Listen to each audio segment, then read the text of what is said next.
बात कीर्तन में हम लोग मंगलाचरण करते हैं। ओम अज्ञानतिमिरान्धस्य ज्ञानांजन शलाकया चक्षुरुन्मीलितं येन तस्मै श्री गुरुवे नमः। श्री चैतन्य मनोभीष्टं स्थापितं येन भूतले स्वयं रूपकदा मह्यं ददाति स्वपदान्तिकं। वन्देऽहं श्री गुरु श्रीयुतपदकमलं श्री गुरु वैष्णवांच च श्री रूपं साग्रजातं सहगण रघुनाथं वितं तं सजीवं स्वादेतं सावधूतं परिजं सहितं कृष्ण चैतन्य देवं श्री राधा कृष्ण पादान सहगण ललिता श्री विशाखा वितांत च। नम ओम विष्णुपादाय कृष्ण प्रेष्ठाय भूतले श्रीमते भक्ति वेदांत स्वामिन इति नामने। नमस्ते सारस्वते देवे गौरवाणी प्रचारिणे निर्विशेष शून्यवादी पाश्चात्य देश तारिणे। वांछा कल्पतरुभ्यश्च कृपा सिन्धुभ्येव च पतितानां पावनेभ्यो वैष्णवेभ्यो नमो नमः। नमो महावदान्याय कृष्ण प्रेम प्रदायते कृष्णाय कृष्ण चैतन्य नामने गौरत्विषे नमः। हे कृष्ण करुणा सिंधु दीनबंधु जगतपते गोपेश गोपिका कांत राधा कांत नमस्तुते। तप्त कांचन गौरांगी राधे वृंदावनेश्वरी विश्वानुसुते देवी प्रणमामि हरिप्रिये। नीलांचल निवासाय नित्याय परमात्मने बलभद्र सुभद्रायां जगन्नाथाय ते नमः। जय श्री कृष्ण चैतन्य प्रभु नित्यानंद श्री अद्वैत गदाधर श्रीवासादि गौर भक्तवृंद मुखम करोति वाचालम पंगुलंघ्ये यत्कृपातमहं वंदे श्री गुरु मदीनतारिणं परमानंद माधवम श्री चैतन्य ईश्वरम। हरे कृष्ण कृष्ण कृष्ण हरे हरे हरे राम राम राम हरे हरे। श्री श्री मंगलाचरण की जय, शिला प्रभुपाद की जय। हरे कृष्णा। आज इस भागवतम चर्चा में सभी भक्तों का हार्दिक स्वागत है। सभी भक्तों के चरणों में मेरा सादर दंडवत प्रणाम है। राधा माधव राधा गोविंद परम वैष्णव गुरु आचार्य भागवत की असीम कृपा हम भक्तों के ऊपर, हम सब भक्त लोग मिल करके श्रीमद् भागवत के ऊपर कई दिनों से चर्चा कर पा रहे हैं। अभी हम लोग कैंटो 6 के 10वें अध्याय में हैं। शीर्षक है देवताओं तथा वृत्रासुर का युद्ध। उसके पहले 9 अध्याय कंप्लीट किए, बहुत ही संक्षेप में दोहराते हैं।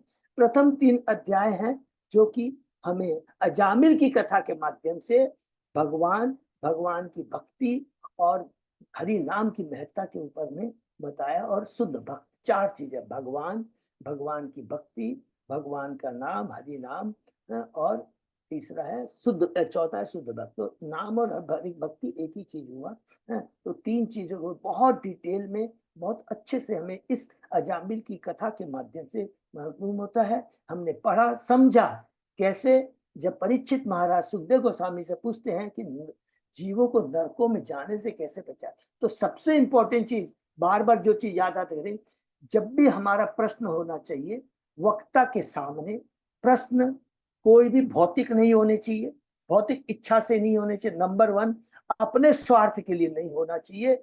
भगवान क्या चाहते हैं उससे भगवान से संबंधित होना चाहिए। इससे भगवान बहुत प्रसन्न होते हैं। वही परीक्षित महाराज हैं, देखिए मरणाश्रम सैया पर बैठे हुए हैं, लेकिन प्रश्न क्या कर रहे हैं? जीवों के उद्धार के लिए। ये बहुत इंपॉर्टेंट चीज है। तो यही प्रश्न करते हैं कि कैसे जीवों को नरक में जाने से बचा सकते हैं। तो उत्तर में कई प्रायश्चितों की बात करने के बाद में एक ही कहते हैं कि जो भगवान के नाम की जो गुण लीलाओं के प्रति जो आसक्त होता है, इससे बड़ा कोई प्रायश्चित विधि नहीं है। अजामिल किस प्रकार गलत संगति में पड़ता है और उसके चलते यमदूत उसे दंड देने के लिए आते हैं, लेकिन चूंकि उसने अपने पुत्र का नाम नारायण रखा था, वो भी भगवान की अहेतु की कृपा से, उस समय वो पुत्र को पुकारता है, भगवान का नाम है, तो विष्णु दूत उसे बचाने के लिए आ जाते हैं। बहुत तर्क वितर्क होता है। दोनों भक्त हैं, याद रखेंगे। भक्त कैसे हैं? यमदूत, किसने क्या लिखा, उन्होंने क्या वर्ड कहा था? जब विष्णु ने कहा कि तुम धर्म के बारे में बताओ, तो कहा कि जो चीज शास्त्रों के विरुद्ध है वो अधर्म है, और जो शास्त्रों के अनुसार जो कार्य किया जाता है धर्म है। और ये सीखा किससे है? ये खाली ज्ञान हम बोलेंगे हमने सीखा किससे? बोला ये हमने अपने गुरु, अपने मालिक यमराज से सीखा है। और यमराज कौन है? 12 महाजनों में एक है, ये याद रखिए। कहते हैं कि इसने पाप का प्रायश्चित नहीं किया, हम इसको यमराज के पास ले जाएंगे। दूसरे अध्याय में प्रवेश करते हैं तो विष्णुदूत बहुत सुंदर बात कहते हैं। पहली बात तो ये कहते हैं तुम्हें ये जानना चाहिए कौन दंडनीय है, कौन अदंडनीय है, कौन सुर है और कौन असुर है। सुर वही है जो भगवान को केंद्र में रख के भक्ति करता है, प्रचार करता है। असुर वो है चाहे कितना भी पुण्य कर्म करे, भौतिक पुण्य कर्म करे, भगवान से नहीं जुड़ता है, वो असुर है। क्योंकि इस भौतिक जगत में उन्हीं लोगों को आना पड़ता है जो बद्धजीव वही कहलाते हैं, जो अपने इंद्रिय तृप्ति के लिए कार्य करते हैं। अगर हम किसी को धन देते हैं, परोपकार करते हैं, लेकिन उसको भगवान से नहीं जोड़ते हैं, तो उसमें हमारी इंद्रिय तृप्ति होती है, भगवान की तुष्टि नहीं होती। इसको बोल्ड अक्षर में लिख लेंगे। बहुत इंपॉर्टेंट बात कहते हैं। और उसके बाद में विष्णुदूत कहते हैं इसने असहाय अवस्था बिना अपराध के भगवान के नाम का लिया है, और अब ये भगवान के धाम जाने के लायक हो चुका है। ये लिखते हैं वर्ड कि अब ये भगवान के धाम जाने के लिए या लायक हो गया, और तुम्हें दंड देना चाहते हो। तुरंत यमदूत वहां से क्रोधित होकर के चले जाते हैं। और उसके बाद में हमने पढ़ा कि किस प्रकार अजामिल पश्चाताप करता अपने कुकर्म के बाद में वो हरिद्वार जाकर के भगवान की भक्ति कर करके वैकुंठ लोक को चला जाता है। तीसरे अध्याय में शीर्षक है यमराज द्वारा अपने दूतों को आदेश, और सुंदर आदेश है। क्या क्या आदेश है? खाली संक्षेप में पहला आदेश तो ये बताता है, ज्ञान क्या देता है, मैं वास्तविक में नियंता नहीं हूं, न शिव न ब्रह्मा न नारद, कोई नियंता नहीं है। नियंता तो केवल एक है, वो मेरे प्रभु कृष्ण है, विष्णु है। दूसरी बात कहते हैं जिसने भगवान के नाम का आश्रय ले लिया कभी भी उसके पास मत जाना। क्यों? क्योंकि वो भगवान द्वारा, उनकी गदा द्वारा, कुमुद द्वारा सुरक्षित रहते। दूसरा। तीसरा बोलते उन्हीं लोगों को मेरे पास में लेके आना जिनके चरण भगवान के, जिनके मस्तिष्क भगवान के चरणों में नहीं झुकते हैं, जिनके मुख से हरि नाम नहीं निकलता है। ये बहुत सुंदर है। इसके बाद में कहते हैं कि तीसरा अध्याय समाप्त होता है, चौथे अध्याय में प्रवेश करते हैं। बहुत ही सुंदर अध्याय है जिसमें हमने पढ़ा प्रजापति दक्ष द्वारा भगवान से की गई स्तुति। प्रजापति दक्ष है, ब्रह्मा जी और भगवान की आदेश के अनुसार वो कार्य कर रहा है। ये बहुत इंपॉर्टेंट याद चीज है, क्योंकि भगवान ने ही ब्रह्मा जी को कहा था सृष्टि करो, फिर ब्रह्मा जी ने स्वयंभू मनु को कहा। इस तरह परंपरा में आते हुए लास्ट में हम कहा तक पहुंच गए थे, प्रचेताओं तक पहुंच गए थे। स्वयंभू मनु से पूरा याद रखेंगे, प्रचेताओं से हम लोग पहुंच गए थे। स्वयंभू मनु के 5 संतानें हैं, देहूति आहुति 3 कन्याएं हैं और 2 पुत्र है, उत्तानपाद और प्रीवत से होते हुए हम लोग ने देखा था कि किस प्रकार लास्ट में हम लोग पहुंच गए थे। प्रचेत पहले तो प्रीवत से लेकर के हम लोग जड़ भरत होकर के पूरा लास्ट में पहुंचे लेकिन उसके पहले प्रचेताओं जो था, जो कि प्रचेताओं के जो पुत्र है कौन है? दक्ष है। वो तपस्या के करने के लिए चले गए। अब जब तपस्या करके आते हैं तो उधर में क्या है, प्रीवत महाराज भी अपना सब कुछ छोड़ कर करके हमने देखा है कि वो भी फिर पुनः से भक्ति में लग जाते हैं। बहुत सुंदर है। जड़ भरत महाराज का उसमें आया, ऋषभ भगवान का आया, अलग अलग अग्निद के बारे में आया, नाभि के बारे में आया, सबके बारे में। लेकिन खास कर डिटेल में किसके बारे में हमने पढ़ा? भरत के महाराज के बारे में पढ़ा, हमारे ऋषभ भगवान के बारे में पढ़ा और भरत महाराज के महाराज में पढ़ा। ठीक है, ये 5 के। तो दक्ष जब वापस तपस्या करके आते हैं, सृष्टि आरंभ करते हैं, संतुष्ट नहीं होते हैं, पुनः विंध्याचल पर्वत में चले जाते हैं और भगवान की वो स्तुति करते हैं और भगवान को प्रसन्न करते हैं। और भगवान आके कहते हैं मैं तुम्हारे से बहुत प्रसन्न हूँ और तुम एक काम करो, पंचजनी के पुत्र है अक्षिणी से तुम संतानें उत्पन्न करो। चौथा अध्याय समाप्त होता है और तुरंत भगवान के आगे चले जाते हैं, तुमने जो मांगा मैं दे दिया, खत्म। तुरंत भगवान आप प्रकट हो जाते हैं। 5वें अध्याय में हमने पढ़ा प्रजापति दक्ष द्वारा नारद मुनि को शाप। इसमें हमने बहुत डिटेल में रिपीट कर सबसे इंपॉर्टेंट चीज किया। सबसे पहले इंपॉर्टेंट चीज है जब तक हम भगवान के भी दर्शन हो जाते हैं, भगवान आते हैं, क्योंकि भगवान ने कहा है कि तुम जिस भाव से भी मेरे पूजा करते हो मैं उसी हिसाब से तुम्हें वरदान देता, एकदम क्लियर है। भगवान ने गीता में बहुत सिंपल कह दिया है। अब हमारे ऊपर निर्भर क्या है, तो दक्ष ने क्या मांगा था, देवताओं ने क्या मांगा है, बहुत ध्यान से समझेंगे। दक्ष ने मैं संतान उत्पन्न करूं। देवताओं ने क्या, अरे मेरे इससे रक्षा करो, मेरी इससे रक्षा करो। भगवान कहते कोई बात है, तो बहुत मामूली चीज है। एक राजा से वही वाली बात हो गई कि एक मुट्ठी चावल मांगना, उस लेखा लोभ हो जाता है। तो दक्ष क्या करता है, दक्ष को भगवान बोलते हैं ठीक है, तुम अक्षिणी से संतानें उत्पन्न करो। और इसलिए 5वां अध्याय शुरू ही होता है क्या, विष्णु की माया से प्रेरित होकर दक्ष ने 10,000 पुत्र उत्पन्न किए। उनको तपस्या करने के लिए भेजा उनको नारायण सरोवर में, नारद सरस जो कि सिंधु नदी के पास है। और वहां पर नारद जी आते हैं और उन्हें भक्ति का ज्ञान देकर करके भौतिक जगत से उन्हें आसक्ति, भौतिक जगत के प्रति आसक्ति उसको खत्म कर देते हैं। फिर दक्ष क्रोधित हो जाता, अरे मैंने तो भगवान के आदेश के अनुसार किया है, और ये नारद, अरे क्या कर रहा है नारद। लेकिन उनको मालूम नहीं है जीवन का परम लक्ष्य जो ऋषभ भगवान ने कहा, जो अपने आश्रित को ये नहीं बता सकता कि जीवन का लक्ष्य क्या है, किस प्रकार जन्म मृत्यु से छुटकारा पाया जा सकता है, वो माता पिता गुरु देवता कुछ कहलाने के लायक नहीं। इतनी कड़ी बात कहते हैं, ये चीज दक्ष नहीं जानता है।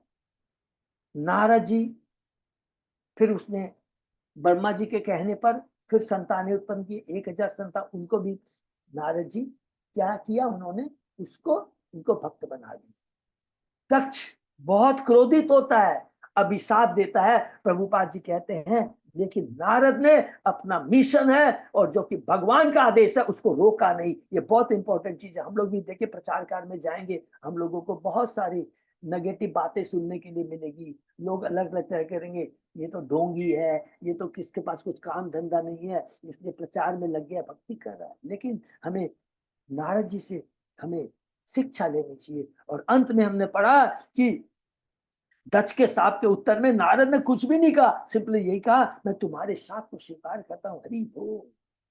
6वें अध्याय में हम लोग प्रवेश करते हैं। दक्ष की कन्याओं का वंश। जब दक्ष पुनः क्रोधित हो जाते हैं, अभिशाप देते हैं उन दक्ष द्वारा कि तुम एक स्थान पर कहीं नहीं रह पाओगे, बहुत प्रसन्न हो जाते हैं नारद जी। और दक्ष क्रोधित दक्ष को फिर ब्रह्मा जी आकर कर करके कहते हैं तुम इस बार पुत्रियों को उत्पन्न करो। और ब्रह्मा जी की प्रार्थना पर उसने 60 कन्याएं उत्पन्न की। उसके डिटेल में हमने पढ़ा, उसमें विशेष करके बार बार क्यों रिपीट करते हैं, जो कश्यप मुनि ने अदिति, अदिति भी कौन है, ये किसकी पुत्री है, दक्ष की 60 कन्याओं में से एक है, याद है ना। तो वो अदिति से ब्याह किया दक्ष ने, सॉरी कश्यप मुनि ने, और उनसे 12 देवता उत्पन्न, जो क्या कहलाए, आदित्य कहलाए। इसको भूलिएगा नहीं, उसमें त्वष्टा एक है और एक दैत्यों की पुत्री रहती है जिसका नाम रहता है रचना। उससे ब्याह करता है, विश्व रूप उनकी एक संतान होती है जो आगे चलकर देवताओं के पुरोहित बनते हैं। 7वां अध्याय में हमने पढ़ा इंद्र द्वारा गुरु बृहस्पति का अपमान। तो इसके अंदर में हमने देखा कि इंद्र किस प्रकार बृहस्पति का अपमान करता है और उसके चलते सारे ऐश्वर्य शक्ति खत्म हो जाती है और असुर उसका फायदा उठा करके उस पर आक्रमण करते हैं, लहूलुहान कर देते हैं। लहूलुहान अवस्था में सभी देवता ब्रह्मा जी के पास में आते हैं और ब्रह्मा जी उनको कहते हैं तुम लोग विश्व रूप के पास जाओ, उसे अपना गुरु स्वीकार करो। और किस प्रकार देवता विश्व रूप के पास जाते हैं और विश्व रूप उनकी प्रार्थना को स्वीकार कर देते हैं। और अंत में वो नारायण कवच नामक विश्व रूप ने नामक एक सुरात्मक स्तोत्र की रचना की और जिसके बल पर, जिसकी शक्ति के ऊपर में इंद्र पुनः असुरों को हरा कर करके उसे अपना पुराना ऐश्वर्य वापस हुआ। 8वें अध्याय में हमने डिटेल में नारायण कवच के बारे में पढ़ा है, जो कि हमने 7वें अध्याय में रिपीट कर दिया कि किस प्रकार नारायण कवच से देवताओं को सुरक्षा हुई और उन्हें अपना खोया हुआ ऐश्वर्य प्राप्त। 9वें अध्याय में प्रवेश करते, बहुत इंपॉर्टेंट है वृत्तासुर का आविर्भाव। कैसे आविर्भाव होता है वृत्तासुर का, कि इससे मनोवृत्ति में जब तक हम भगवान से नहीं जुड़े रहेंगे, देवता देखे शतोगुणी है, देवताओं की जो भक्ति मिश्रित भक्ति है, क्योंकि कभी वो भगवान को जानते हैं, भगवान को सम्मान देते हैं, लेकिन अपने ऐश्वर्य के मद में आकर कर कर करके वो भगवान के प्रति जो दिव्य भक्ति है, भगवान के शुद्ध भक्तों के प्रति जो उनका आचरण होना चाहिए उसको भूल जाते हैं। देखिए इंद्र को विश्व रूप ने बचाया, और वही विश्वरूप जब एक बार इंद्र देखते हैं कि वह चोरी चोरी विश्वरूप असुरों के नाम की आहुति दे रहा था, भूल जाता है कि ये ब्राह्मण है, भूल जाता है कि ये हमारा पुरोहित है, हमने इसको गुरु स्वीकार किया, तुरंत उसके 3 धड़ को काट देता है। और इस प्रकार उसे पाप लगता है। और इस प्रकार किस प्रकार वह पाप 4 जनों में देता, हमने पढ़ा पृथ्वी जल पृथ्वी स्त्रियों को। लेकिन इधर में हमने पढ़ा त्वष्टा जो अदिति का पुत्र है, जो 12 देवता आदित्यों में एक है, क्रोधित हो जाता है, यज्ञ करता है और एक पुत्र की इच्छा व्यक्त करता है जो इंद्र को मार सके। दुर्भाग्यवश उसने यज्ञ में मंत्र की उच्चारण करने में त्रुटि कर दी और उसका उल्टा असर क्या हुआ कि ऐसा पुत्र हुआ जो इंद्र के द्वारा मारा जाए। लेकिन बड़ा विकराल था वृत्रासुर। उसकी आगे की प्राचीन कहानी लीला हम सुनेंगे बस कुछ 1-2 चैप्टर के बाद में, बहुत इंपॉर्टेंट है कि क्योंकि सुरोनी रोहिणी माता जी ने भी पूछा था, चित्रकेतु ये सब के बारे में पूछा था, तो अभी बहुत जल्दी आने वाला है वो लीला।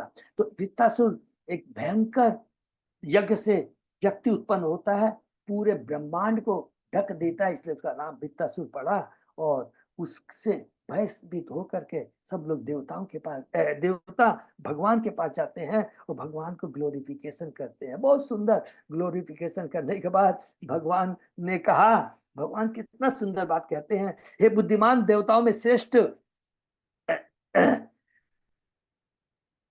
सत्य यह है कि मैं जब किसी से प्रसन्न हो जाने पर किसी के लिए कुछ भी पाप प्राप्त करना कठिन नहीं होता। भगवान को प्रसन्न करना एक बार जब प्रसन्न कर लेता, अब हमारे ऊपर निर्भर करता है कि भगवान से क्या मांगा जाए। लेकिन यहाँ पर प्रभुपाद जी तात्पर्य क्या कहते हैं, प्रभुपाद जी भगवान पहले क्या कहते हैं, जो मेरा भक्त होता है, शुद्ध भक्त, उसका मन सदैव मेरे में स्थित होता है और मेरी भक्ति में निरक्त होने के का बाद मेरे अलावा, मेरी भक्ति के अलावा कुछ भी नहीं मांगता है। ये भगवान स्वयं कहते हैं। देखिए, जो लोग भौतिक संपत्ति को ही सब कुछ या जीवन का परम लक्ष्य मानते हैं वे कंजूस कृपण कहलाते हैं। वे आत्मा की परम आवश्यकता हित को नहीं जानते। यही नहीं, जो ऐसे मूर्ख की इच्छा पूर्ति करता है उसे भी मूर्ख मानना चाहिए। वो है देवता को इंडिकेट करते हैं कि जो देवता है भौतिक चीज के लिए जब बद्ध जीव जाते हैं तो उनको दे देते हैं। लेकिन भगवान कहते हैं मैं ऐसा नहीं करता हूँ। विश्वनाथ चक्रवर्ती का एग्जाम्पल पढ़ा, वो माता के समान होता है पिता। यदि बच्चा विष मांगता है तो माता थोड़ी उसको विष दे देती है। और अंत में कहते हैं ठीक है, तुमको वृत्रासुर से डर है तो मैं तुम्हें कहता हूं कि हे इंद्र, स्पेशली इंद्र को बोलते हैं, मैं तुम्हें परम ज्ञानी, परम तपस्वी, परम भक्त दधीची के पास भेजता हूं। उसके पास जाओ और उससे का शरीर मांग लो, वो तुम्हें अवश्य दे देंगे। यद्यपि वृत्तासुर तीनों लोगों को विनष्ट कर सकता है, किंतु तुम डरो मत, वह तुम्हें हानि नहीं पहुंचाएगा। ये बहुत इंपॉर्टेंट लाइन है। क्यों हानि नहीं पहुंचाएगा? क्योंकि वृत्तासुर भगवान का शुद्ध भक्त है, दधीचि भगवान के परम भक्त है। वो कभी भी भगवान के मेरे आदेश का उल्लंघन नहीं करेंगे, क्योंकि जो शुद्ध भक्त होता है उसके लिए कोई भी स्थान, कोई भी शरीर, कोई भी परिस्थिति उससे कोई माने नहीं रखती है। वो तो केवल हर परिस्थिति में, हर स्थान में, हर शरीर में केवल भगवान को ही याद रखता है। बोलेंगे शरीर में, हाँ, भरत महाराज को देख लीजिए, मृग का शरीर है लेकिन उनको भगवान की भक्ति बनी रहती है, कुछ भी इसमें रहता है। तो ये बहुत इंपोर्टेंट कहते हैं, वो तो सदैव भगवान की भक्ति में लगे रहते हैं, भौतिक जगत में रहते हैं तो हरि नाम का जप करते हैं, प्रचार करते हैं और बैकुंठ में लोक में जाकर भी भगवान की सेवा में नियुक्त होते हैं। हरि बोल। उसके बाद में हम लोग 10वें अध्याय में प्रवेश करते हैं, देवताओं तथा वृत्रासुर का युद्ध। देवताओं लोग जाते हैं, किसके पास में जाते हैं? दधीची के पास जाते हैं और उनसे उनका शरीर, देखिए कितना खराब मने सोचिए एक मने कि आदमी अपने ऐश्वर्य को पाने के लिए कितना अंधा हो जाता है। एक भगवान के परम दधीची के पास जाकर के जरा हिच भी नहीं करते हैं। क्या कहते हैं? देवताओं ने उनसे उनका शरीर देने के लिए प्रार्थना की। दधीची उदार थे एवं वे अपना सिर देने के लिए राजी हो गए, लेकिन उसके पहले वो देवताओं से धर्म के बारे में सुनना चाहते थे। तुम देवता हो, सतोगुणी हो, तुम भगवान के भक्त हो, तुम्हें स्पेशल भगवान इस भौतिक जगत को कंट्रोल के लिए शक्ति प्रदान किया, तो पहले धर्म के बारे में बताओ। तो दधीची बोलते हैं देवताओं के, हे देवताओं, इस भौतिक जगत में प्रत्येक जीवात्मा अपने शरीर के प्रति अत्यंत प्रिय है। ऐसा कौन है जो अपना शरीर अन्न को देना चाहेगा, भले भगवान विष्णु क्यों न मांगे। कितनी बड़ी बात का है। हम लोग बड़ी बड़ी बात कहते हैं, आज हमको कह दे, भगवान कह दे अपना शरीर दे, तो तब हिचक जाएंगे। तब देवता धर्म की बातें देखिए सुनाते हैं, क्या बताते हैं भौतिक दृष्टि से या आध्यात्मिक। क्या बोलते हैं, हे ब्राह्मण, आप जैसे पवित्र तथा प्रशंसनीय कार्यों वाले पुरुष सभी व्यक्तियों पर परम दयालु एवं सहन परम दयालु होते हैं। ऐसे पवित्र आत्मा परोपकार के लिए सब कुछ, यहाँ तक कि अपना शरीर भी दे सकती है। तो परोपकार किसको बोलते हैं, दयालु किसको बोलते हैं, कृपालु किसको बोलते हैं, ये हमें जानना बहुत जरूरी है। तो दधीची कहते हैं देवताओं, मैंने तुम लोग से धर्म की बातें सुनने के लिए आप लोगों से खुद का शरीर न देने का मजाक किया था। तुम लोगों के कल्याण के लिए मैं अपना शरीर छोड़ दूंगा, क्योंकि मैं जानता हूं कि यह आज नहीं तो कल मुझे छोड़ देगा। हरि बोल। जो न तो दुखी प्राणियों पर दया दिखाता है और न महान कार्यों के लिए अपने नश्वर शरीर को बलि करता है, वह निश्चय ही जड़ प्राणियों तक के द्वारा धिक्कारा जाता है। ये बहुत सुंदर है। अब इसको भौतिक दृष्टि से भी देखिए और आध्यात्मिक दृष्टि। भौतिक दृष्टि से हम ये बोलते हैं, जिसके पास धन है, सब कुछ है, अगर वो दूसरों को नहीं देता है तो हम लोग दिखाते हैं ना कितना बड़ा कंजूस है, भगवान ने इसको इतना दिया तभी ये सेवा नहीं करता है। ये भौतिक दृष्टि से सही है। तो अगर वो ऐसा काम करता तो क्या मिलता है उसको, उसको स्वर्गलोक तक की प्राप्ति होती है। अगर वो भौतिक मदद करता है तन मन से। लेकिन प्रभुपाद जी कहते हैं, श्री चैतन्य महाप्रभु जी, जो स्वयं भगवान की इस कलयुग की बदात्मा को उद्धार करने के लिए अपनी 24 वर्ष की आयु में उन्होंने क्या किया, संन्यास ग्रहण किया, अपनी स्नेहमयी विधवा माता को छोड़ा, अपनी अत्यंत तरुणी सुंदरी पत्नी को छोड़ा। किस लिए, बद्ध जीवों का कल्याण करने के लिए, उन्हें भक्ति से जोड़ने के लिए। और केवल चैतन्य महाप्रभु ने नहीं, उनके परम भक्त 6 गोस्वामी हैं, जिनमें जो कि मंत्री पद पे थे, जमींदार थे। जमींदार कौन थे, रघुनाथ दास गोस्वामी। मंत्री पद पे कौन थे, रूप गोस्वामी, सनातन गोस्वामी। और तीसरा नाम याद है, रामानंद राय। रामानंद प्रताप रुद्र के राज में बहुत बड़े कलेक्टर थे। सब लोगों ने सब कुछ छोड़ दिया, त्याग कर चेतन महाप्रभु के आंदोलन में संसार की पतित आत्माओं पर कृपा करने के लिए सम्मिलित हो गए। ये है रियल उपकार, इसी को कहते हैं दया और करुणा। मनुष्य को चाहिए किसी चैतन्य महाप्रभु, सठ गोस्वामी, रामानंद राय तथा उनसे भी उसके भी पूर्व, उसके पहले कौन, ये दधीची, महर्षि दधीची के आदेशों का अनुसरण करते हुए कृष्ण आंदोलन में सम्मिलित हो एवं इस नश्वर शरीर, धन, ज्ञान का सदुपयोग लोगों में कृष्ण भावनाती जागृत करने के लिए कहे। यही वास्तविक शुभ कार्य है, यही वास्तविक परोपकार है, और यही वास्तविक में क्या है, जीवन का परम लक्ष्य है। महर्षि दधीची जी आगे कहते हैं, यह शरीर जैसे मनुष्य के पश्चात कुत्ते तथा गीदड़ खा जाएंगे, मैंने मेरे किसी काम के नहीं है। यह शरीर किसी भी क्षण नष्ट हो सकता है, अतः यह शरीर धन तथा इसके सभी कुटुंबी प्रकार में लगने चाहिए, अन्यथा ये सब हमारे दुख एवं दैन्यता के कारण बनेंगे। प्रभुपाद जी कहते हैं, भगवत गीता भागवतम में कहा गया कि प्रत्येक जीव का धर्म है कि अपने जीवन, धन, बुद्धि, वाणी का उपयोग शुभ कार्यों में लगाए, अर्थात भक्ति के प्रचार में लगाए। स्वयं चेतन महाप्रभु ने कहा, भारत भूमि से जन्म हो लो जार, जन्म सार्थक कोरि होगा, तभी हम श्री कृष्ण को प्रसन्न कर सकेंगे। श्री कृष्ण के बिना, अर्थात कृष्ण को केंद्र में रखे बिना यदि हम कोई कार्य किया जाता है, वो व्यर्थ है, उसका कोई मूल्य नहीं है। इस प्रकार सुखदेव गोस्वामी जी कहते हैं कि इस प्रकार दधीचि ने देवताओं के लिए अपने शरीर को त्यागने का निश्चय किया। उन्होंने अपनी आत्मा को श्री भगवान के चरणारविंद में रखकर पंचभूत से निर्मित अपने स्थूल शरीर को त्याग दिया। हरि बोल। प्रभुपाद जी लास्ट में इस श्लोक में एक बहुत सुंदर बात कहते हैं, जीव स्वरूप हो कृष्ण नित्य दास, अर्थात जीवात्मा की स्वाभाविक स्थिति क्या है? श्री कृष्ण से शाश्वत दास की है। जब मनुष्य आत्मज्ञान के अनुशीलन से तथा भक्ति के माध्यम से इस भौतिक शरीर, धन, भौतिक शरीर से संबंधित संबंधों, उपाधियों पर विजय प्राप्त कर लेता है, तो वह अपनी वास्तविक आध्यात्मिक वसुदेव चेतना को, उसकी वास्तविक स्थिति को पुनः प्राप्त करके भगवान की भक्ति में लग जाता है। हरि बोल। तो उस समय वो बद्ध जीव न कहला करके क्या कहला जाता है? स्वतंत्र जीव। स्वतंत्र जीव उस समय उसकी चेतना वसुदेव चेतना रहती है, और उस समय वो क्या है?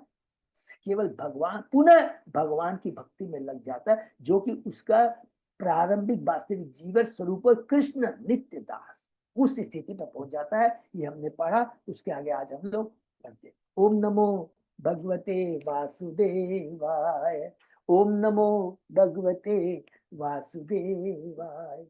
ओम नमो भगवते वासुदेवाय। नारायण नमस्कृत्य नरं चैव नरोत्तमं देवी सरस्वती व्यासं ततो जयम् उदीरये। नष्प्रायेषु अभद्रेषु नित्यं भागवत सेवया भगवती उत्तम श्लोके भक्ति भवति नैष्ठिकी। कृष्णाय वासुदेवाय देवकी नंदनाय च नंद गोप कुमाराय गोविंदाय नमो नमः। आराधयो भगवान ब्रजेश तनय ततदाम वृंदावनम रमया काचिदुपासना व्रजवधू वर्गेण्या कल्पिता। श्रीमद्भागवतम प्रमाणम अमलम प्रेमापमस्तो महान। श्री चैतन्य महाप्रभो मतम इदम तत् आदरो न पर। हरे कृष्ण कृष्ण कृष्ण हरि हरि, हरे राम राम राम हरि हरि। कैंटो 6 चैप्टर 10 शीर्षक देवताओं द्वारा वितरित युद्ध। हरि बोल। श्लोक नंबर 12। हरि बोल। तो हम लोग शुरू करते हैं। यथाक्षासु मनो बुद्धि तत्त्वधृक ध्वस्त बंधन आस्थित परमं योगम न देहम बुबुदे गतम। दधीचि मुनि ने अपने इंद्रियों, प्राण, मन तथा बुद्धि को संयमित किया और समाधि में खो गए। इस प्रकार उनके समस्त भव बंधन छिन्न हो गए। वे यह नहीं देख सकते कि उनका शरीर, भौतिक शरीर किस प्रकार आत्मा से पृथक हो। ये बहुत इंपॉर्टेंट चीज है कि ये दिव्य भक्ति की शक्ति में इस भौतिक शरीर में रहते हुए भी हम भौतिक शरीर से डिटैच हो सकते हैं। ये उज्ज्वलन उदाहरण है महात्मा परम भक्त दधीचि का। भगवद गीता में भगवान श्री कृष्ण का कहता है, अंत काले च मामेव स्मरण मुक्त कलेरम यह प्रयाति स मद भावम याति न अन्यत्र संशय। जो कोई अंतकाल में मेरा स्मरण करता शरीर त्याग करता है, वह तत्काल मेरे स्वभाव को प्राप्त हो जाता है, इसमें कोई संदेह नहीं है। हम भी क्या है? सच्चिदानंद है। भगवान भी सच्चिदानंद है, क्योंकि भगवान के अंश है। लेकिन बद्ध जीव, सॉरी, भौतिक जगत में हम स्वतंत्र जीव, सच्चिदानंद जीव भौतिक जगत में आकर बद्ध बन जाता है, बद्ध जीव हो जाता है, 3 गुणों से बंध जाता है। वो कब होता है? जब हम अपनी इंद्रिय तृप्ति की आकांक्षा करते हैं। निसंदेह मृत्यु के पूर्व ही अभ्यास करना चाहिए, किंतु पूर्ण योगी अर्थात भक्त श्री कृष्ण का ध्यान करते हुए समाधि में मरता है। उसे यह पता नहीं चल पाता कि उसका शरीर आत्मा से पृथक हो रहा है। इसको अंडरलाइन कर लेंगे। ये बहुत, इतनी पढ़ने में बहुत इजी लग रहा है, लेकिन इतनी बड़ी दिव्य स्थिति मिलना परम सौभाग्य की बात है कि मृत्यु के समय हमको ये समझ में नहीं आ रहा कि हम शरीर कष्ट माने शरीर से अलग हो रहा का मतलब है। नहीं तो कहते हैं, हमने पढ़ा, सबने सुना है कि जब मृत्यु आती है तो उस समय जो दर्द होता है, 10,000 बिच्छुओं को जो डंक मारते हैं ना, वैसा दर्द होता है। लेकिन जो भक्ति में जुड़ा होता है उसको पता ही नहीं लगता है कि किस प्रकार उसका शरीर आत्मा से पृथक हो रहा है। आत्मा तुरंत देखो लोक को चला जाता है। चक्ता देहम पुनर्जन्मति मामेति शौर्य। आत्मा पुनः माता के घर में प्रवेश नहीं करता, वरन वह भगवान के धाम चला जाता है। यह भक्ति योग परम योग विधि है, जैसा कि भगवान ने गीता के 6वें अध्याय के 47 श्लोक में कहा, योगी नाम अपि सर्वेषां मद्गत अंतरात्मा श्रद्धावान बसते यो माम सर्वे युक्त तमो मत है। समस्त योगियों में से जो योगी श्रद्धा भाव से मेरे परायण होकर प्रेम में भक्ति के द्वारा मेरी सेवा करता है, वह मुझ में परम अंतर रूप में युक्त होता है और परम श्रेष्ठ है। भक्ति योगी श्री कृष्ण का चिंतन करता है, अतः मृत्यु के समय अपने आप को मृत्यु की वेदना सहे भी ना हरि बोल कृष्ण लोक में शादी कर सकता है। अथेन्द्रो ब्रजम उद्दम्य निर्मितम विश्वकर्मणा मुने शक्ति भी उत्सिक्ते भगवतो तेजसा अन्वित वृतो देवगणे सर्वे गजेन्द्र उपरि अशोभत स्तूयमानो मुनिगणे त्रैलोक्यम हर्षिनी व तत्पश्चात राजा इंद्र ने विश्वकर्मा द्वारा दधीचि की हस्तियों से निर्मित वज्र को दृढ़ता पूर्वक धारण किया। दधीचि मुनि की परम शक्ति से आविष्ट, देखिए क्या कितने सुंदर बालिका है वो, जो इंद्र ने वज्र धारण किया है उसकी क्या क्वालिटी बताता है। दधीचि मुनि की परम शक्ति से आविष्ट एवं श्री भगवान के तेज से प्रकाशित होकर इंद्र अपने बाहर ऐरावत की पीठ पर सवार हुआ। उस ब्रज के अंदर क्या है, दधीचि की शक्ति और भगवान की कृपा उसके अंदर में है।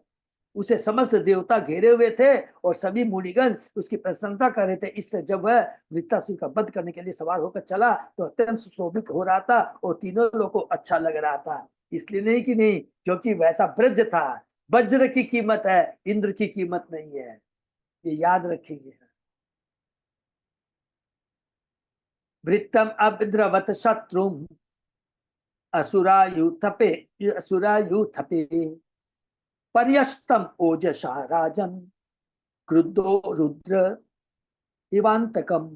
हे राजा परिचित, जिस प्रकार रुद्र अत्यंत क्रुद्ध होकर अंतक यमराज को मारने के लिए उसकी ओर दौड़े थे, उसी प्रकार इंद्र ने अत्यंत क्रुद्ध होकर बड़े ही वेग से आजू सेना के नायकों से घिरे वृत्तासुर पर धावा बोल दिया।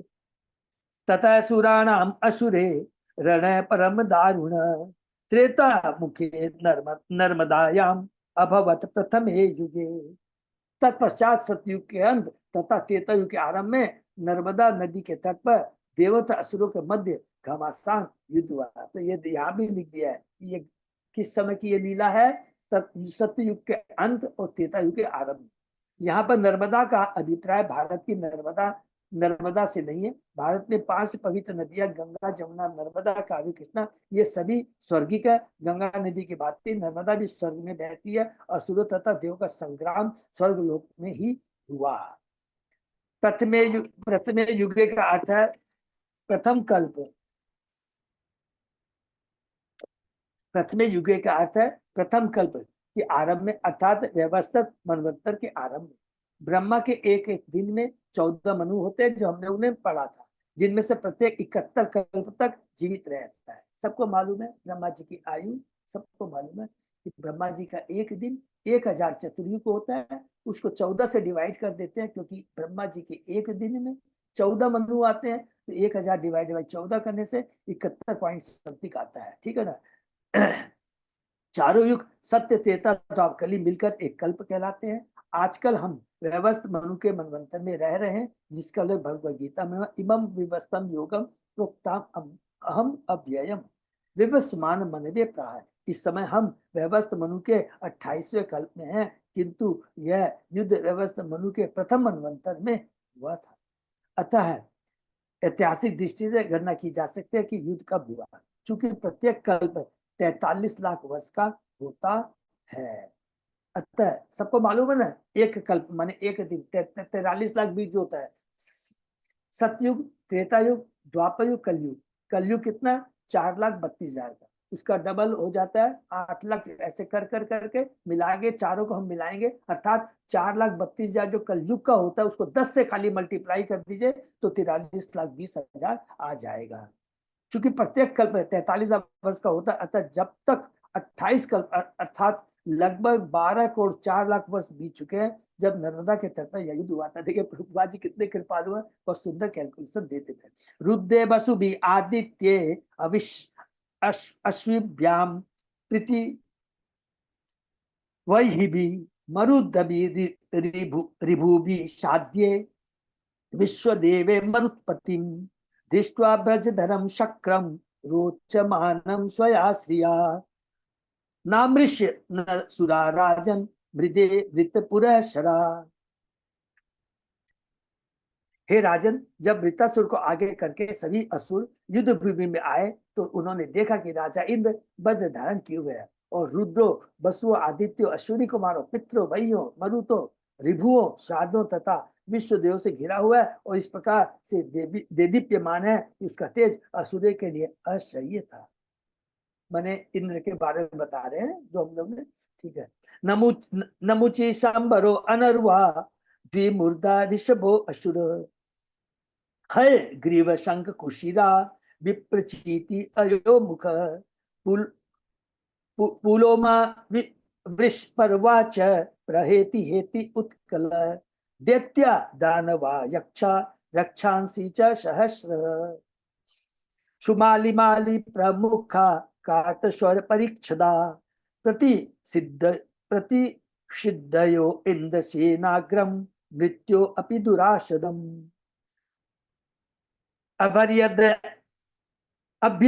अभर्यदयन असंभ्रांता संभ्रांता छिन्ननादेन दुर्मदा गदाभि परिदेवाणे प्रास मुगदर तोमरे।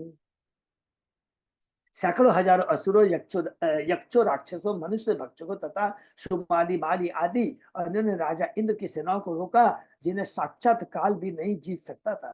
असुरों में नमूची संबर अनवरा द्विमूर्धा ऋषभ असुर हयग्रीव शंकुशीरा विपरीचित अयोमुख पुलोमा वृषपर्वा प्रहेति हेति तथा उत्कल समृद्ध।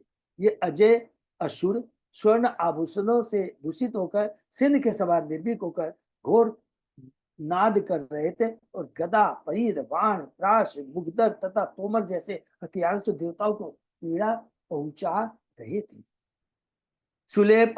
सुलेपरस्वरे खंगे सतधिनीभि भुसुंडिभि सर्वतो अवाकिरण सस्ते अस्ते च विबुध ऋषभान।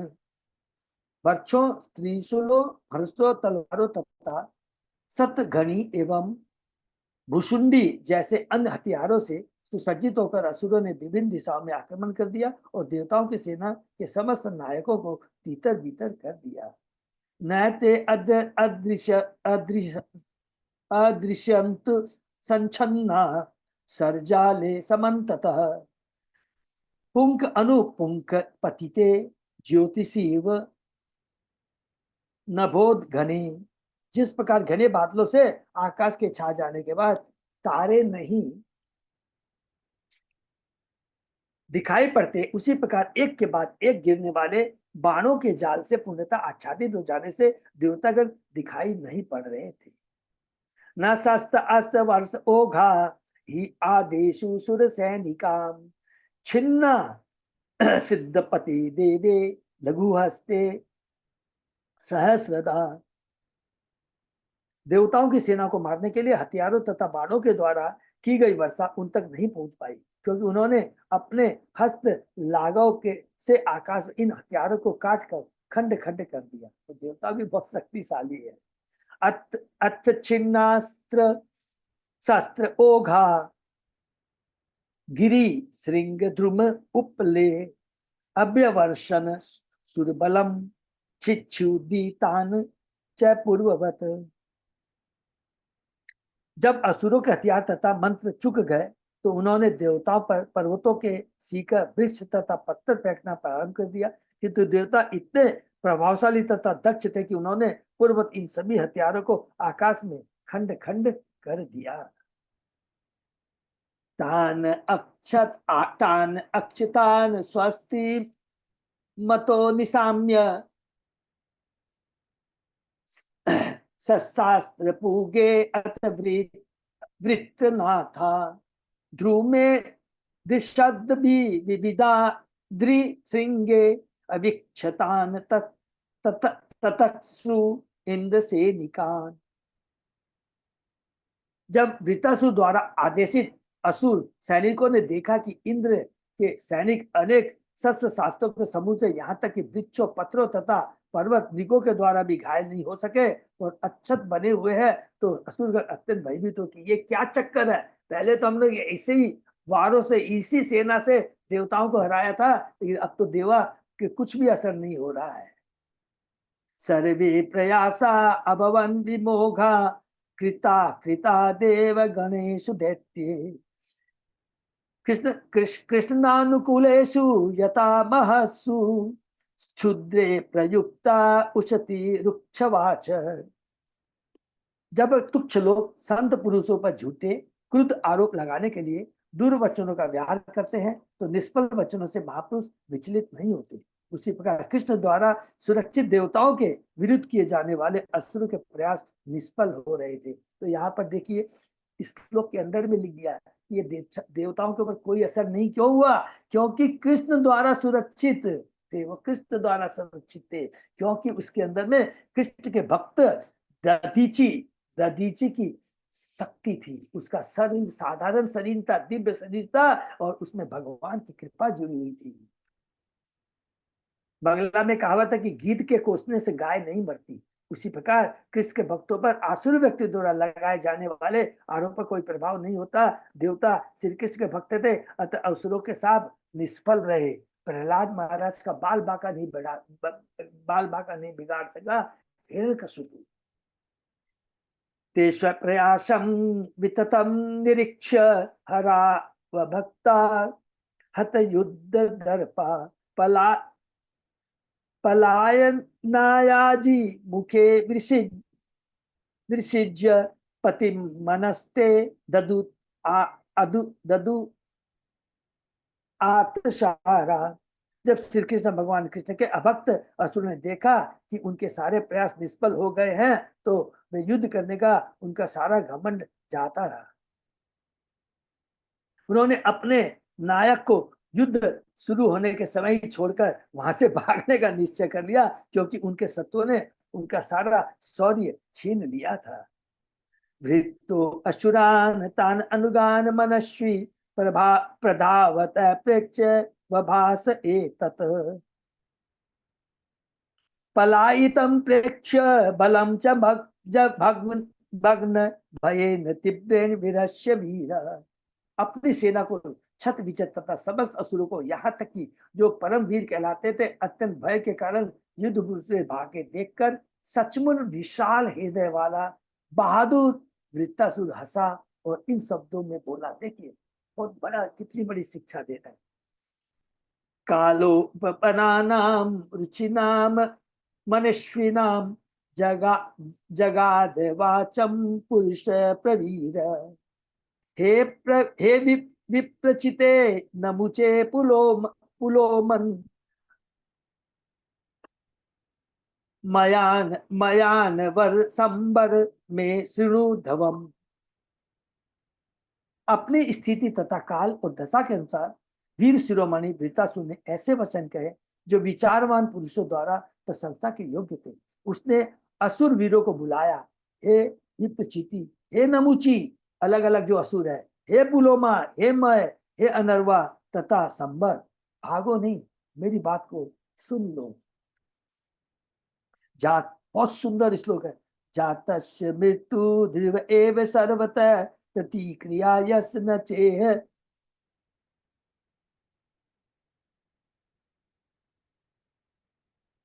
क्लिप्पता लोको यशश्चात ततो यदि यम को नाम मृत्युम न वृणीम युक्तम। वृत्तासुर ने कहा, इस संसार में जन्मे सभी जीवों को मरना है। हाँ, इस संसार में कोई मृत्यु से बचने का कोई उपाय नहीं ढूंढ सका है, कोई भी नहीं ढूंढ सका है। विधाता तक ने इससे बचने का कोई उपाय नहीं बताया। ऐसी परिस्थितियों में, जबकि मृत्यु ध्रुव है, निश्चित है, यदि सर्व की प्राप्ति हो रही हो और उपयुक्त मृत्यु के कारण सदैव सदैव यश तथा कीर्ति बनी रहे, तो भला कौन पुरुष ऐसा होगा जो ऐसे मृत्यु को स्वीकार नहीं करेगा।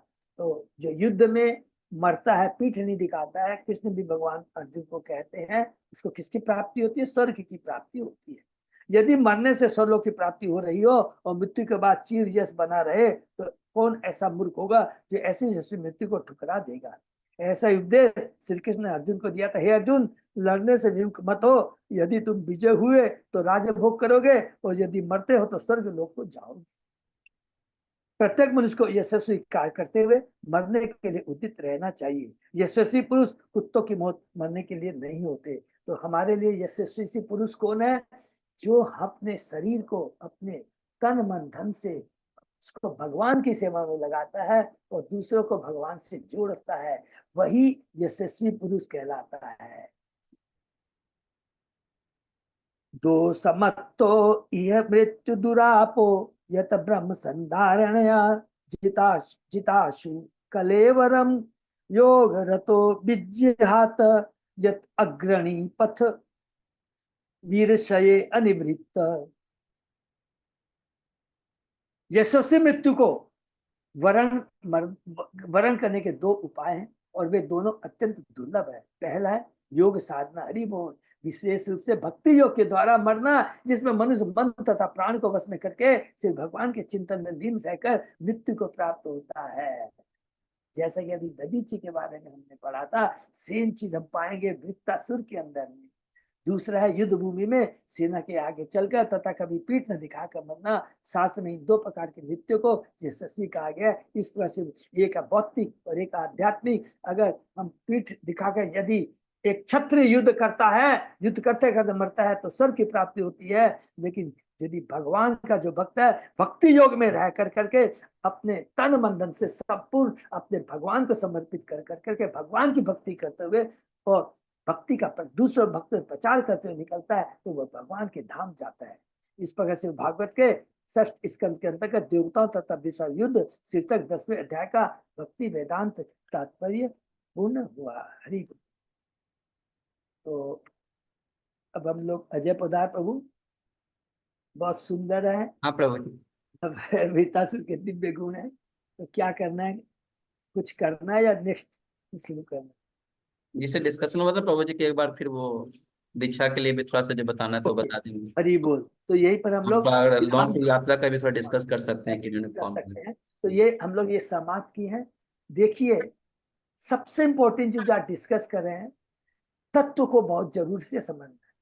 हर भागवतम में सबसे बड़ी चीज आप देखेंगे, हम लोगों ने देखा है, भगवान ने कर्म, कर्म योग, ज्ञान योग और भक्ति योग सबको बहुत सुंदर से जुड़ा किया। कभी कभी हम यदि बाहरी दृष्टि से देखेंगे, आपको लगेगा देखिए मानव सेवा ही माधव सेवा है।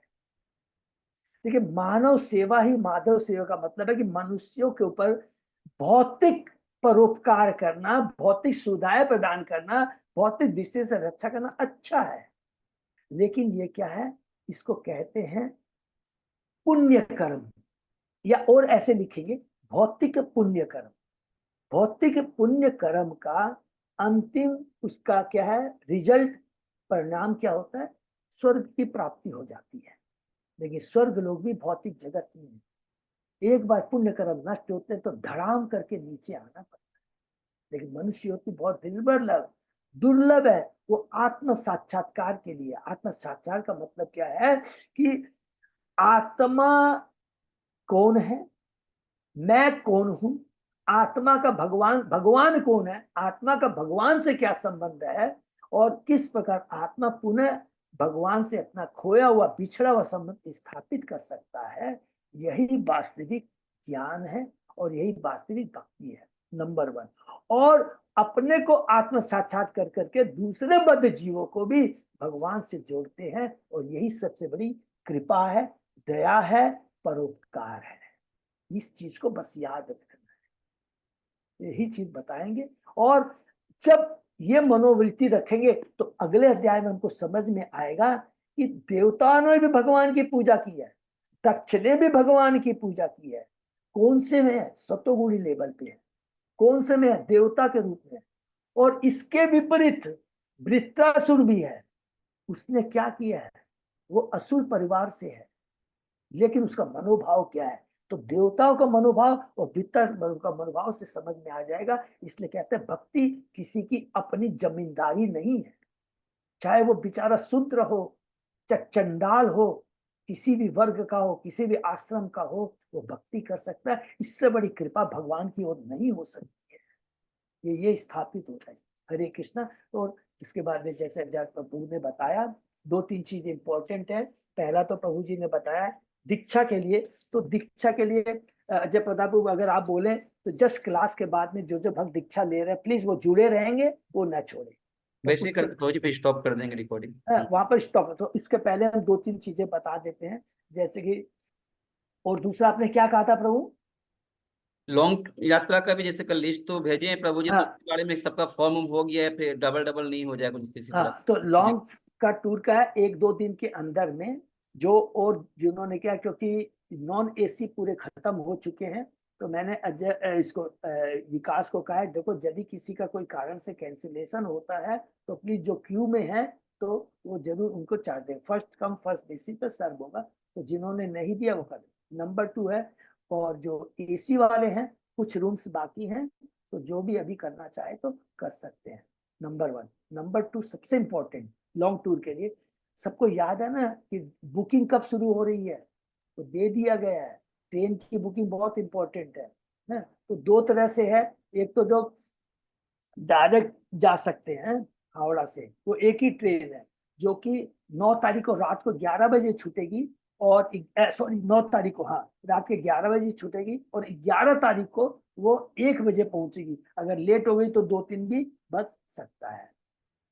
तो उससे अच्छा मेरे को जो पर्सनल लगा, जो डिस्कस किए थे, कि अगर उतना टेंशन नहीं ले तो हम लोग कोरामंडल से चले, दूसरे दिन हम लोग चेन्नई पहुंच जाएंगे। 3-4-5-6 घंटा जरूर पहले निकलना पड़ेगा, लेकिन बहुत लोग की जो नौकरी में है शायद वो नहीं जा पाएंगे। दूसरे दिन मद्रास में प्रसादन की व्यवस्था है, शाम को डिनर लेंगे, फिर गाड़ी में बैठकर सुबह सुबह 5 बजे पहुंच जाएंगे त्रिशूर। ठीक है ना, ये ध्यान रखो। प्रभु जी इसमें खाली ये कंफ्यूजन आ रहा था, कहीं इन केस कोरोमंडल डिले हो गई तो फिर कहीं दिक्कत नहीं आएगी, गैपिंग 2 या प्रभु 3 घंटे का बच रहा प्रभु है। उसका जवाब दे रहा हूँ कि मेरे को ब्रज कुमार ने कहा कि सपोज कीजिए कोरामंडल का पहुंचे का टाइम करीब 5 बजे या 5:30 बजे है। हाँ 5 तो बजे का। 3, हाँ, तो बोला 3 घंटे का गैप लेकर 2-3 ट्रेनें हैं। ओके। उन्होंने कहा 2-3 ट्रेनें। ऐसी गलती मत करना कि 5 बजे के बाद तुरंत 6 बजे की ट्रेन है, उसकी टिकट करा लो। नहीं, अपना गैप दीजिए। 2 घंटे का गैप, 2.5 घंटा का गैप रहेगा तो कोई प्रॉब्लम नहीं। तो कहता 2-3 ट्रेनें हैं, तो कोई ठीक टेंशन की बात नहीं। हाँ हमारे से लोकल है, मतलब क्या है कि बहुत ट्रेनें हाँ, लोकल है प्रभु, बस चेन्नई से लेकर रहती त्रिशूर। हाँ, इजी रहेगा, ये वाला इजी रहेगा थोड़ा सा। यही और इजी भी रहेगा। और दिन के टाइम में ट्रैफिक भी नहीं रहता, तो जाने में भी सुविधा है। जाने में सुविधा रहेगी, तो ये बहुत अच्छा है। ये मेरा रिकमेंडेशन, ठीक है ना। तो बढ़िया। ये चीज हो गया लॉन्ग। हरे कृष्ण प्रभु जी, साधु प्रणाम। साधु भाई इंद्रा भजन के लिए, रथ यात्रा के लिए आप कुछ डेट फिक्स किया? क्या चीज? कैसे करें? ये जो रथ यात्रा के लिए जो भजन होता है ना, हाँ हाँ। उनके उसके लिए डेट कैसे करें, थोड़ा बताइए। नहीं समझ में आया, फिर से बोलिए, थोड़ा माता जोर जी से बोलना बोलिए। चाहिए था, रथ रथ पूजा में जो भजन का सेवा करेंगे ना, उसका भी डेट ले लेंगे तो अच्छा रहेगा अपने ग्रुप के लिए। अच्छा, तो ठीक है। तो मैं इसके बारे में बता रहा हूँ, अब रथ यात्रा के बारे में बता रहा हूँ, तो लोग बहुत ध्यान से सुनेंगे प्लीज। रथ यात्रा में कल कल कल कल 29 तारीख को, आज तक सॉरी कल तो क्लास नहीं हो पाई, थोड़ा सा हो गया, बाद में बताऊंगा। 29 तारीख में मेरी हमादों की सीडीसी की मीटिंग हुई थी, डिटेल में डिस्कशन हुआ। तो जितने भी जो अलॉटमेंट होंगे वो मुकुंद लीला प्रभु द्वारा होंगे। तो मैंने कल मुकुंद लीला प्रभु को मैसेज दिया है, और उनका जवाब भी आ गया है। मैंने कहा कि हमारे जगन्नाथ रूप के भक्त लोग हर साल की तरह इस बार भी पंडाल के सामने कीर्तन करेंगे। तो आज या कल में मेरे को डेट मालूम पड़ जाएगी। खाली उन्होंने एक ही रिक्वेस्ट किया कि मेरे को कोई डे का रिस्ट्रिक्शन मत रखिएगा, क्योंकि इस बार वो मुकुंद लीला प्रभु क्या कर रहे हैं, 2 तरह का है। एक कल्चरल स्टेज पे प्रोग्राम हो रहा है, और एक हो रहा पंडाल के सामने हम लोग कीर्तन करते हैं। तो कल्चरल स्टेज के सामने मेरी हिम्मत नहीं हुई, उसके अंदर में पूरा वर्ल्ड से लोग आते हैं। और मुकुंद लीला प्रभु केवल इंडिया से नहीं बुलाते हैं, केवल दिल्ली बॉम्बे से नहीं बुलाते, बाहर से भी भक्तों को बुलाते हैं। तो बहुत ए ग्रेड का प्रोग्राम होना चाहिए, कल्चरल प्रोग्राम है। तो अगर कोई विश्वास है, जैसे माधव प्रिया माता जी यदि बोले कि नहीं बहुत सुंदर भक्तों का यदि हो सकता है, तो भी वो टेस्ट करेंगे, उसके बाद लाएंगे। तो एक वो पोर्शन होगा। दूसरा, मंदिर के सामने जो कीर्तन करेंगे वो कन्फर्म है हमारे जगन्नाथ के भक्तों को मिलेगा, क्योंकि सबसे पहले मैं ही कल पहुंचा हूं, तो उन्होंने कहा ठीक है मिल जाएगा। तो आज या कल में डेट मिल जाएगी, मैं आपको बता दूंगा। तो इंद्राणी माता जी आप लोग तैयार रहिएगा, अच्छे से कीर्तन कीजिएगा। हरे कृष्ण प्रभु जी, और एक बात है, एक तो दो तरह के होता है। एक तो जगन्नाथ जी का स्नान यात्रा में भी एक दिन गुरु सभा रोड में हुआ था, और पार्क स्ट्रीट मैदान में भी एक हुआ था। ये दोनों का अलग होगा ना, एक ही होगा? नहीं नहीं, स्नान यात्रा में तो अलग होते, एक दिन का प्रोग्राम है। स्नान यात्रा में तो उसमें अजय भी प्रताप है ज्यादा क्या? बेटर बता पाएंगे। स्नान यात्रा की कोई डिस्कशन नहीं हुआ। इस बार तो स्नान यात्रा में वो केवल कीर्तन कर, हाँ नजरुल मंच में होगा उसका नहीं तो माता जी, प्लीज अपने को जगन्नाथ मतलब पूजा में ही जो है उसी में अपने को पंडाल में करना है अपने को। उसी में करना माता जी है। अच्छा अच्छा, हाँ, वो बहुत ठीक है ठीक। इंपॉर्टेंट है, वो सुनिए पूरा है। दूसरा है कि टैबलो में सेवा। तो टैबलो में सेवा के लिए देखिए हमारे जगन्नाथ ग्रुप से प्लीज नाम आजकल में दे देंगे, नहीं तो क्या इस बार पता नहीं इतनी भक्ति का प्रभाव है। मेरे को पालक पाटो पर बोले प्रभु टाइमली नहीं मिलेगा तो मैं दूसरे ग्रुप को चांस दे दूंगा। उसमें डेडिकेशन चाहिए, क्योंकि देखिए पूरा जैसे 2 लॉट, इस लॉट में अजय प्रताप को मालूम है, सबको मालूम है कि सपोज कीजिए 4 बजे से प्रोग्राम शुरू होता है 9 बजे तक, तो 2 स्लॉट में दे देते हैं कि एक ग्रुप में 5 जन मिलकर एक जन किया, एक जन प्रीच किया। ये बहुत इंपॉर्टेंट है। और इस बार स्पेशली मैंने रिक्वेस्ट किया पाला पाटू ने, उन्होंने राजी हुआ, पूरा मैंने टीम को बोल दिया कि इस बार जो क्वेश्चन आंसर होते हैं ना, वो उसका हॉल बहुत बड़ा रहेगा, उसको बहुत सिंसियरली है, उसमें भी हमारे भक्तों को आना है। पूरे 7 दिन क्वेश्चन लेंगे, आंसर चेक करेंगे डेडी। तो उससे क्या होगा, हमारी भी टीचिंग में हमको भी हमारा नॉलेज बढ़ेगा, है कि हम तो प्रॉपरली उनको जवाब दे पा रहे हैं कि नहीं, अच्छे से क्वेश्चन आंसर को सही कर पा रहे हैं कि नहीं। तो एक ये सेवा हो गई टैबलो अंदर में। दूसरी सेवा क्या हो गई, क्वेश्चन आंसर को करेक्ट करने में। और तीसरी सेवा क्या हो गई, जो मैन टेबल पे बैठेंगे, रजिस्ट्रेशन करेंगे। इस बार सब कुछ ऑनलाइन पर सब खत्म कर दिया है। सिंपली क्या किया है कि जैसे सॉल्टलेक को एक टेबल मिल गई, बहुत ध्यान से सुनेंगे, और वहीं पर रजिस्ट्रेशन चार्ज हम लोगों ने आजकल में फाइनल हो जाएगा, वो 150 रुपया रखा है। 150 रुपये तो वही भक्त लोग आएंगे सिंसियर, जो वास्तव में भक्ति विधि से जुड़ना चाहते हैं। तो सपोज कीजिए हमारे सॉल्ट लेक के 7 दिन के अंदर में 15-20 ही लोग आए, 25-30 लोग ही आए, वो सिंसियरली रहेंगे, तब हम लोग क्या करेंगे, उसी दिन हम रजिस्ट्रेशन कर देंगे। हैंड टू पैसा हम ही लोग कलेक्ट करेंगे 150 रुपया कर करके। और उस 150 रुपया में से क्या है कि 30 रुपया जो कि खर्चा लगता है ना, क्योंकि रथ यात्रा की जो कमेटी है वो प्रसाद भी देते हैं ना, चक्की, गुड़ की चक्की, ये सब खर्चे लगते हैं प्रिंट कर, वो 30 रुपया लेस कर करके 120 रुपया हम लोग को वापस कर देंगे। तो जैसे हमारा 20 रजिस्ट्रेशन हुआ या 30 हुआ, इंटू 120 रुपया करके जो भी हमारे पास में 36,000 रुपए जो भी आते हैं, वो बोले आप रखिए। हम उसको क्या करेंगे, इमिडिएटली रथ यात्रा खत्म होने के बाद में ही, और रथ यात्रा शुरू होने के पहले हम बता देंगे कि सॉल्ट लेक में हम लोग इस जगह एक सेमिनार करेंगे इन भक्तों के लिए, और उसमें हम 36,000 रुपया खर्चा करेंगे। तो इस बार हमको प्लीज एक वेन्यू एक डिसाइड कर लीजिए। मैं भी चेष्टा कर रहा हूँ कि कहाँ पर ये सेमिनार किया जाए। अगर नहीं हुआ तो हम लोग का कालिंदी बेस बहुत अच्छा, देखिए अभी जाके अजय बहुत अच्छा कर दिया है, तो वहां पर आराम से 30-40 लोग कर सकते हैं। तो बस खाली मेरे को आजकल में डिसाइड करना है कि वेन्यू कौन सा देना है। मैं समझा पाया सबको? यस प्रभु जी। क्लियर है ना? बहुत अच्छा। इस बार कोई भी हैंकी में कुछ नहीं, हैंड टू हैंड आपको मालूम पड़ जाएगा। 30 भक्त हैं, ये हम लोग से जुड़े हुए हैं, इनके लिए सेमिनार करना है। सेमिनार करके अब बोलेंगे प्रभु ये भक्त जाएंगे कहाँ? इन 30 भक्तों को हम लोग अपनी उनकी सुविधा के अनुसार कभी BF 68 में दे दिया, कभी कालंदी भक्ति वृक्ष में दे दिया, DL 77 में दे दिया, B 152 में दे दिया, और नेचुरल सिटी में दे दिया, ऐसे करके दे दिया। ठीक है ना? तो ये डिसाइड, या उनके लिए अलग से नई भक्ति बीज भी खोल देंगे यदि हमारे लीडर तैयार रहते हैं। तो ये इस बार बहुत बड़ा चैलेंज है। ठीक है, एक तो ये हो गया। तीसरा, ये तो हो गया रथ यात्रा से डिवोटीज। ठीक है, तो हमको डेट अभी क्या पाए, वेन्यू कौन सा करना है, प्लीज आजकल में हम लोग डिसाइड कर लेंगे। अजय पता अपने बात करके कर लेंगे। सॉल्ट लेक में यदि करना है तो सॉल्ट लेक में फिर मेरे को ये इससे रमेश नांगलिया प्रभु से बात करनी पड़ेगी। अदरवाइज कालिंदी वाले में इसमें भी हम कर सकते हैं। ठीक है ना? वेन्यू एंड डेट, जैसे कि रथ यात्रा कब खत्म होगी, 7-14 के आसपास शायद खत्म होगी, तो हम लोग नेक्स्ट 21 जुलाई के आसपास कर सकते हैं। ठीक है ना? सेमिनार ये नेक्स्ट, ये हो गया रथ। अब रथ यात्रा से संबंधित किसी को कुछ पूछना तो पूछ सकते हैं। सेवा बहुत बड़ी है, टेबलो सेवा है, पंडाल के सामने कीर्तन है, क्वेश्चन आंसर टेबल पर सबको आना है, और उसके बाद में रजिस्ट्रेशन के लिए रजिस्ट्रेशन टेबल पर सारे भक्त लगेंगे। प्लीज सिंसियर लेकिन होना। प्रभु जी रजिस्ट्रेशन क्या चीज के लिए हो रहा है प्रभु जी? माता जी जो भक्त लोग आएंगे ना, नए भक्तों को जोड़ने के लिए। अच्छा अच्छा, नए भक्तों के लिए जो वो जो नए भक्त जुड़ेंगे उनके उनसे उनका होगा। हाँ, उनका रजिस्ट्रेशन होगा, फिर उनको हम अपनी भक्ति भी से जोड़ेंगे। ठीक है ना, तो ये मुझे अपना 16 तारीख वाला तो फाइनल है ना अपना?